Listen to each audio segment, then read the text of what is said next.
This recent agitation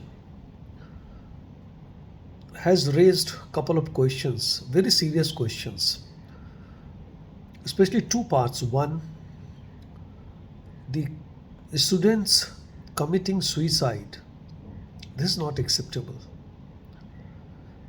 Gen Z, you are so strong, you are so determined, you are so powerful, you are creative, you want to do something in your life.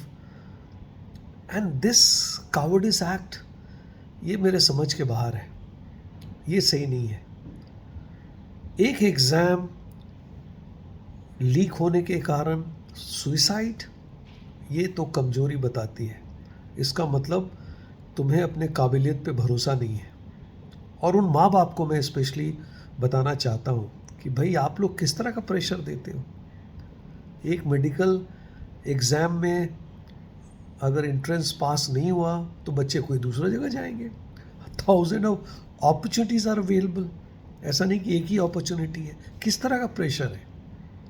और ये cockroach party और so called opposition और जितने इसमें थके हारे actor actresses and journalist, ये तो बस धर्मेंद्र प्रधान का इस्तीफा के बाद तो सब गायब ही हो गए. सब virtually they are disappeared.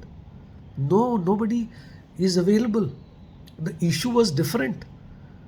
Issue was the complete reform of education system. This is a systemic problem. और what is going on? They are in different world. बस प्रधान का हुआ, कोई पार्टियां कर रहा है, कोई डांस कर रहा है. उसका नेता तो पता चला मुझे, he has gone back to Boston. What? I don't know what he is going to do that. सब jobless people are there.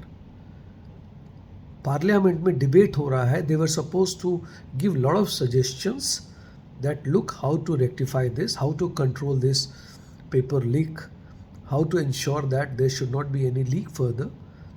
No suggestion, no discussion. आप इस तरह से काम करोगे. अब फिर मैं जो बोलूँगा कि इस तरह के हरकतें से ही बीजेपी बार बार लोगों के दिल पे राज कर रही है. प्राइम मिनिस्टर दिल पे राज कर रहे हैं. क्यों? क्योंकि आपकी हरकत ही ऐसी है. आप किसी इश्यूज़ को अंजाम तक ले ही नहीं जाते हो. एक छोटा सा इधर उधर करके now you are vanished virtually. I am not able to see anybody. ये कुछ एक दो स्पोक्स पर्सन बन के आ रहे हैं, वो डिफरेंट टीवी हर एक चैनल्स पे उछल के जा रहे हैं, doing nothing. They are busy in withdrawing all the FIRs and all. भाई इश्यूज़ क्या था? एजिटेशन आपने किया था मेजर इशू. आप सुसाइड पे बात ही नहीं कर रहे हो, पेरेंट्स को समझा नहीं रहे हो, एजुकेशन सिस्टम में काम नहीं कर रहे हो. और फिर बीजेपी आ जाएगी, 29 में आएगी. अभी नेक्स्ट ईयर बहुत सारे इलेक्शंस हैं स्टेट्स में. Everywhere they will win, they will say, then you will start shouting vote चोरी and all nuisance nonsense, all different kind of rotten talks. And journalist इधर उधर उछलते रहेंगे. Think on that. Raise the right issue and at the right platform. That is important.